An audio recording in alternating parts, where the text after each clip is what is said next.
Welcome back. You're still watching this special coverage coming your way from Nile TV International regarding the latest developments in the region and the war waged by the United States and Israel against Iran and vice versa, and to be shedding more light on the latest developments and what could be happening on Monday and Wednesday regarding the negotiations or the escalation once again of the military operation in the Middle East.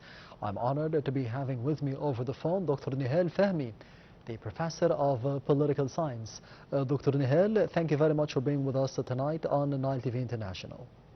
Thank you. Happy to be with you.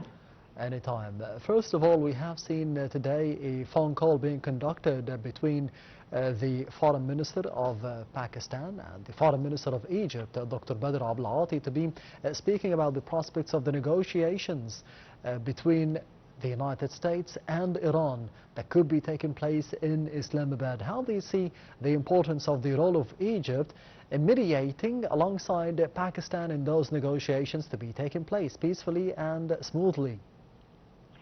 The role of Egypt has been always central into any kind of peace settlement in the Middle East. We have witnessed that in the Gaza war. We have witnessed that in Yemen situation, and we have witnessed that in so many other conflicts in the Middle East. In this particular conflict, Iran has been clear that it is appreciating the role of Egypt in trying to reach a settlement in the Gulf area and in this present war. Similarly, the role of Egypt is not only appreciated by Iran, it is also appreciated by the West as well, including Europe and the US. Yes, and speaking about Iran and the United States, Iran is saying that it could be walking away from the negotiations that should be taking place in Pakistan, in Islamabad, on Monday. How do you see the reasons behind such a move once again by the Iranian officials? Iran has been always cleverly playing this war with the economy, with the world economy. And I mean by that the Strait of Hormuz. The Strait of Hormuz is very essential to the global economy in so many ways.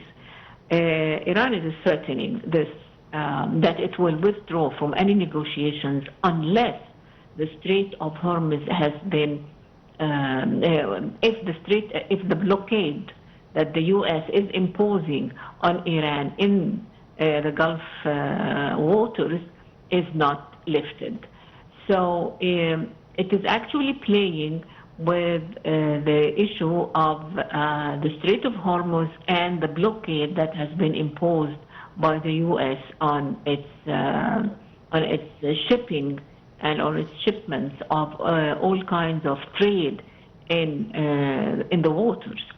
As you probably know, that the blockade has caused Iran so many problems. Yes. It has been a pressure on its oil exports. It has been also a pressure on the trade, on its trade on exports as well. So it is very bad for Iran's economy. And by the way, we should not overlook that as long as this blockade will continue, we have the risk that Iran will retaliate, and the retaliation will escalate. It will start first with the threat that it will withdraw from the negotiation, and it can increase to, again, Iran hitting Gulf countries, in addition, of course, to the issue of the Strait of Hormuz, closing the Strait of Hormuz. So it will not only impact the negotiations, it will also impact the global economy and the global oil prices. Does this mean, Doctor, that currently, within the current circumstances in the region, in the Middle East, we are more inclined towards cancelling the negotiations in Pakistan tomorrow? I don't think so. I don't think so. I think that both parties, Iran and the U.S., will keep escalating. Everyone is pushing the other side. Every party is pushing the other party against the wall. They both need to go to the negotiation. And if it gets to be cancelled tomorrow, you will witness that it will be rescheduled for another date. The things between the two parties get a little bit more relaxed.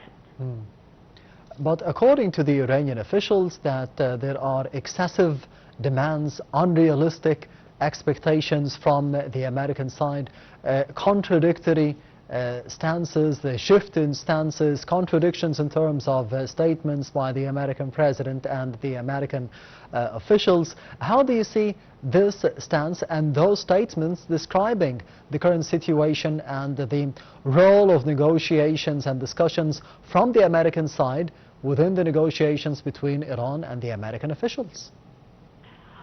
I actually see the Americans are cleverly playing.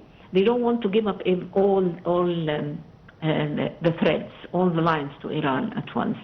I think they are pushing Iran from all sides, from bombing to the issue of the blockade.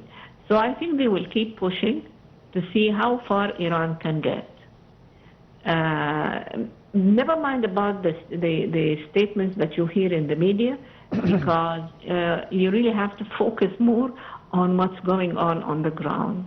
I see what is going on in the ground is like a play, like a game between two parties. Each one is trying to pull the rope from his side more. And each of them is really very careful the rope will not get cut at the end. But who is winning in this game, entering its 8th week? Nobody is completely winning, and yet nobody is the complete loser. If you want the balance, in my opinion, the balance is still on the side of Iran. Because the U.S. now, the game now is shifting more not to change the regime in Iran. It is now more on the regime will not be changed, as the U.S. has declared it was one. It is one of the aims or the goals of this war. The regime will not change. Iran will postpone its nuclear program. That is fine. However, the regime will continue. Iran is still holding its upper hand on the Strait of Hormuz. And now the turn is on the U.S. to reduce its pressure from the side of the issue of the blockade, and the bombing has stopped. So in my opinion now, it is a game of balance and a game of threats between two parties of the game. Who is winning? In the current moment, in the present moment, the balance, still the balance is on the side of Iran more. But let us wait and see. Let us not focus much on what the media is saying and what we read in the papers. Let us focus much on the actions on the grounds and in the waters in the Gulf waters, in the Gulf area. Yes, and actions we will see on Monday and quite possibly on Tuesday and Wednesday as well. Dr. Nehal Fahmy, the Professor of Political Science, thank you very much for being with us tonight on Nile TV International and this special coverage. Thank you. Anytime. And this brings us to the end of this special edition. Thank you for watching and goodbye.